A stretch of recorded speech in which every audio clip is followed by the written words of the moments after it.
Bryson Washington is a massive human being. In the world full of podcasts, he's the undisputed heavyweight champion of hot takes, an Auburn sports homer, master of the boog, and message board legend. Get your buttons buttoned and your hats flattened because the Top Button Podcast is about to kick off. And you don't want to miss your courtside seat. Now, here's your host, Charlie 5. Yes, sir. We're back. It's another episode of the Top Button Podcast. I'm your host, Kyle Rush, a.k.a. Charlie 5, and we are ready to get after it. We're live, all the way live. I see you jumping in the chat. We're going to have some fun this morning. This may become a new thing. Who knows? We're going to give it a shot today and see what happens. Bryson Washington is a massive human being. I don't know why. I thought he may have been some change of pace back. We're going to talk about that. We're going to talk about the running back rotation and what that may look like. And then we're hitting the hoops home stretch. Can Auburn make the tournament? What are some key things we need to be watching for? Let's go ahead and jump right in. Look, Friday we talked about this Auburn hype video that they put out, and it was fantastic. It's what we needed at this point in time. And then on Valentine's Day, Auburn puts out this video. It looked like it was after a workout. Like maybe the guys had just done a big workout and they're coming in and they're just going down the line and they're telling everybody happy Valentine's Day to whoever, mom, girlfriend, cousins, aunts, uncles, all that stuff. Okay, and it's going down the line and I'm just like, okay, this is cool. It's kind of boring. And then all of a sudden, this child shows up and I am blown away. And I just got to go ahead and share it. I mean, this is Bryson Washington. I had to pause it and collect myself. This kid is insanely huge. This is a running back. This is not a linebacker. This is not a pass rusher. This is a running back. This is a guy that's coming in to break face masks. You know, he's listed at 215. This guy's over 220 pounds. There's no chance this guy's under 220 pounds, and it doesn't look like a bad 220 pounds. And I'm just going to be honest. We've had some really good running backs. Don't get me wrong. I love Jarquez Hunter. I love Tank Bigsby. I love Jeremiah Cobb. I love all those guys, okay? But it's been a while since we've had a thumper. It's been a while since we've had that 220-plus pound, 6-foot running back that can push the pile. And I'm going to be honest, I thought this is on me. I haven't really done a ton of really deep dives on Bryson Washington and what type of game that he has. I kind of just thought because it was Baylor, it's a wide open offense. This was going to be your change of pace. This is going to be your home run hitter, your scat back. No, this guy is a physical running back. When he was at Baylor 2 years ago, he carried the load. He had 175 carries, over 1,000 yards, and averaged almost 6 yards a carry and 12 touchdowns. Okay, we're not just getting some scat back. We're getting a big boy that's ready to push some piles. I see a lot of Jarquez Hunter stuff, and I agree he was a power back. But to me, this is the big difference. Okay, Jarquez Hunter, it was really good at breaking tackles. Like if it was one-on-one, this guy was going to break the tackle. It didn't matter who it was. Where I felt like, and this could be a factor of the offense, okay? But where I felt like he lacked, if there's anything that he lacked, it was being able to push a pile. You know, whenever you needed a tough yard, did we really feel like we could go get that tough yard? When's the last time you felt like Auburn could go get that tough yard? Some of that's on the offensive line. A lot of that has to do with just having those big backs, those guys that can absorb that contact. Those guys, hey, that's a lot of force, coming at you. I see some Cam Petway talk. Yeah, Cam Petway, that guy was 235 pounds, on the roster. I think he might have been a little bit heavier. But when he hit the line, he was pushing the line. He's bringing a lot of force. I think that this Bryson Washington kid can be that and more. I see a lot of Cam Petway stuff in the chat. I'm trying to think of another one. Ronnie Brown was close. Ronnie Brown, I think his playing weight was somewhere around 220 pounds. He was 6'1", 220 pounds. He could move a pile. Absolutely could move a pile. So you're talking about, Rudy Johnson. That's another one. He was a little bit shorter, but that was another guy that was 220 plus pounds. It's been a while since you've had one of those true thoroughbreds, those just monster backs. And man, whenever I saw that, I got pretty jacked up. So the new nutrition, the new weight program, all that seems to be paying off. Omar looked really good too. Omar came up right before him, but he's just so short. But short kings can move the pile too. But man, I got a lot of joy out of seeing that right there.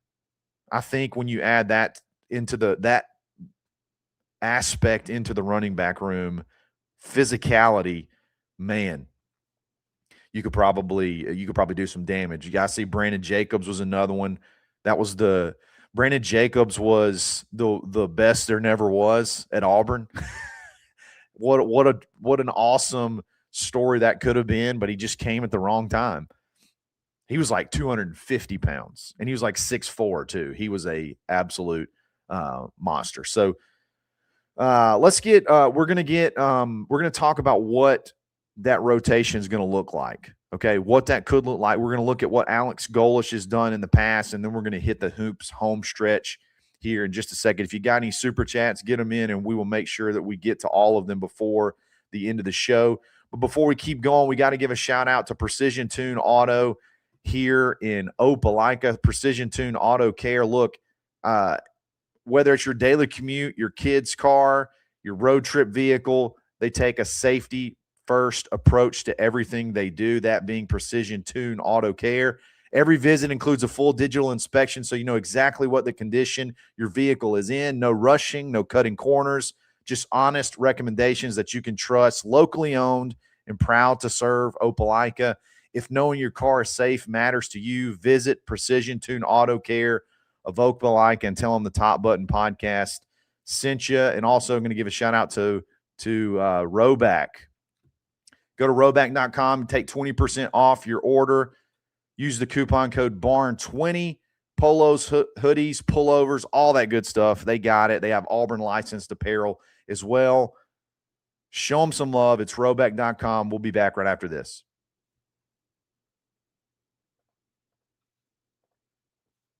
All right, let's talk rotations, okay, because this kind of changes. I wanted to dive deeper into what Alex Golesh has done in the past now that I feel like I got a better understanding of what we have in Bryson Washington. Also, one other thing I forgot to mention earlier, pass blocking, man. Pass blocking at that size is so much easier. When you can be bigger and longer and just have more mass, that's huge when it's third and long and you got to pass. But let's talk about rotations. Rotations, when you look at, okay, how do you play all these guys? What does Golesh do? Like, how do you know, okay, we got two good backs, Jeremiah Cobb, we think is going to be the number one.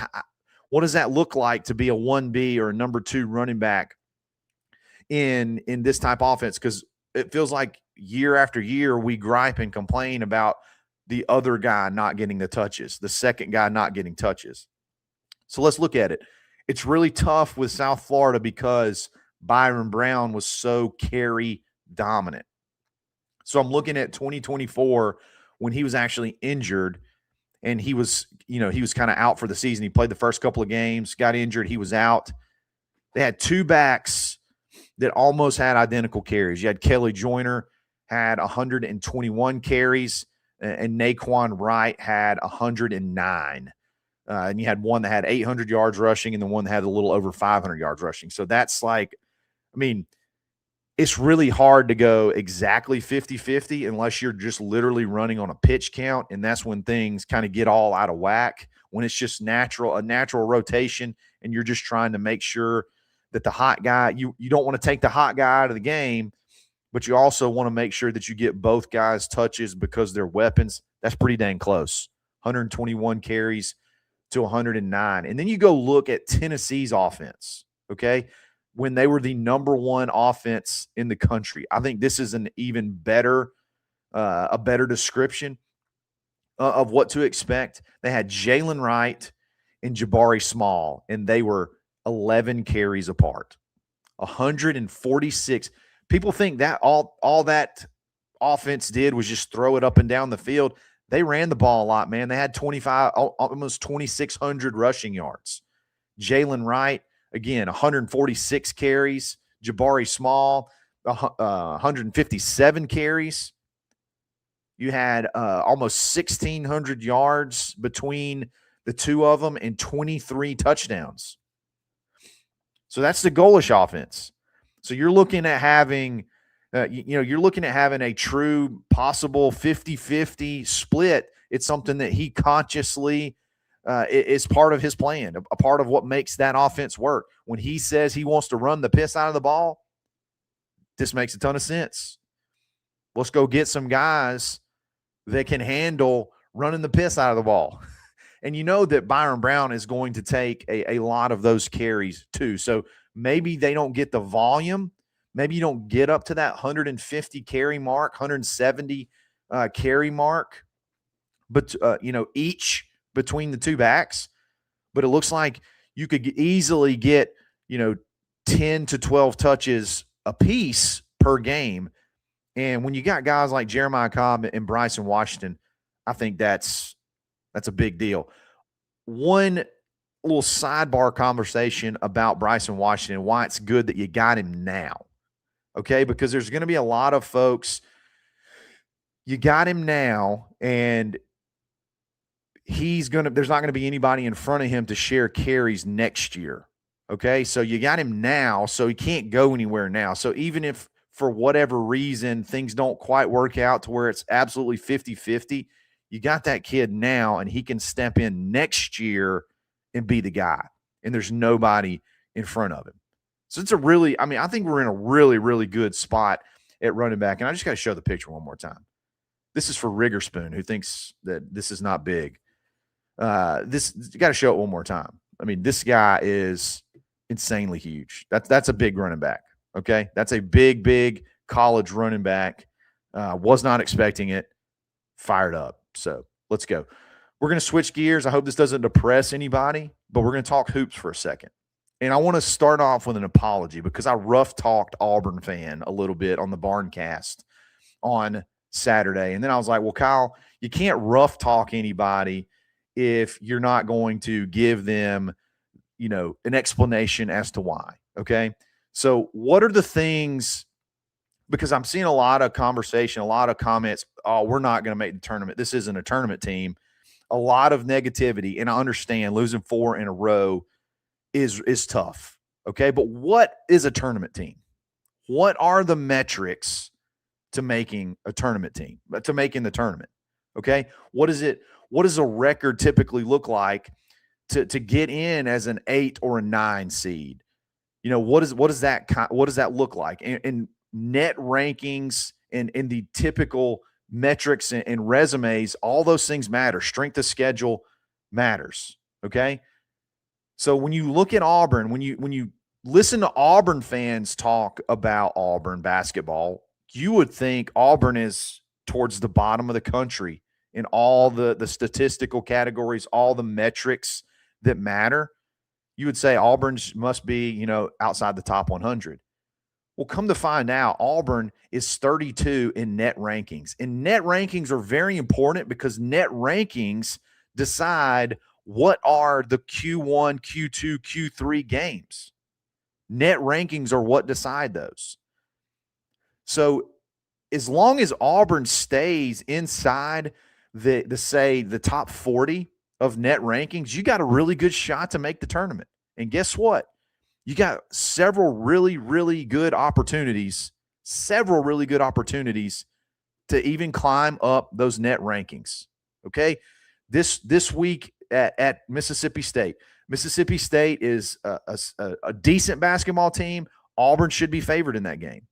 Auburn can definitely beat that team.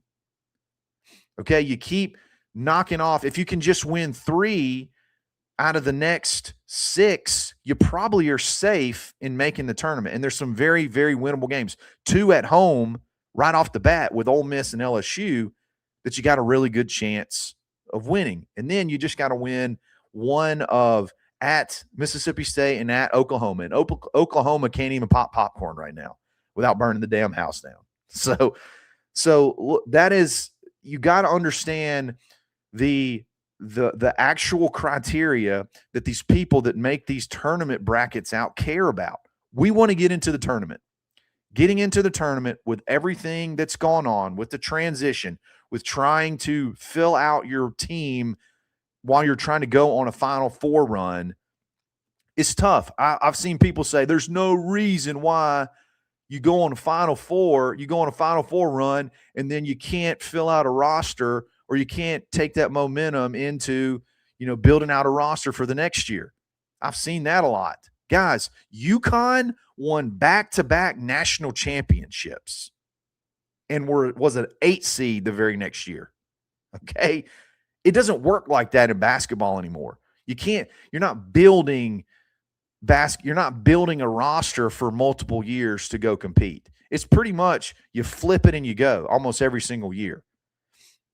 Okay, Auburn, the schedule, Auburn's played the most quad 1 games of anybody in the country. Fact check it. We played 14. I take that back. I do see that Miami, hold on. Let me look, make sure Auburn has played the most quad 1 games of anyone in the country at 14. They're 4-10. Not ideal, but those quad 1 games actually matter. Those quad 1 games on your resume actually matters. I think Auburn's got the number 4 strength of schedule, according to ESPN. So to think that this was going to be like a 20-plus win season, if you're disappointed in it not being a 20-plus win season, then I'm just sorry. I want to get into the tournament. I want to get into the tournament and see what happens. After all the transition, let's just get to the tournament. Auburn's got a really good chance to do it. If Auburn starts dropping outside of that top 40 in the net, okay, then we can start having a conversation about everything that's going on. And then there's also been a lot of conversation about the suspension this weekend. What do you want? What do you want Steven to do? Just not have any a lot of people are almost equating, if you have a better record, then you're allowed to suspend players. But because you have a bad record, you can't suspend players. That doesn't make any sense. It doesn't matter. It's a different style, a different relationship, a different attitude when it's moved on from Bruce Pearl. Steven's a different person. You got to come to practice. You can't cuss out coaches, okay? That's kind of like bare minimum stuff. And if it happens, you gotta make a statement. So I think we need to be a little bit more realistic in our expectations, be a little bit more understanding, and take all the context of everything in the basketball world to form your opinion. Not just watching basketball like you watch football and you don't watch any other basketball team other than Auburn. So you have no idea what's going on in the rest of the country. You have no idea what basketball looks like outside of whoever Auburn plays on Tuesday or Wednesday and then on Saturday. In a really good shot, you got a couple of chances to win and really solidify that tournament bid. You're safely in right now. You still need to win, I would say, at least 3 more games. You need to win at least 3 more games to get there. And I think Auburn can comfortably be an 8 or 9 seed. Guys, I really appreciate it. Thank y'all for listening. If this live thing works, hey, we may keep doing it. It's a lot of fun. Appreciate everybody in the chat. I did see, had a membership for 4-month membership chat. Washington reminds me of Boobie Whitlow. Now I see why Washington has no fumbles in his career. Those arms are massive. Yes, I agree. Mass matters in football. There's an equation there, a physics equation that I don't know, but mass is part of it. And the more mass and the faster it moves, the better it is. So, guys, I really appreciate it. Y'all have a great day, and we'll be back again soon. It's another episode of the Top Button Podcast. Stay buttoned.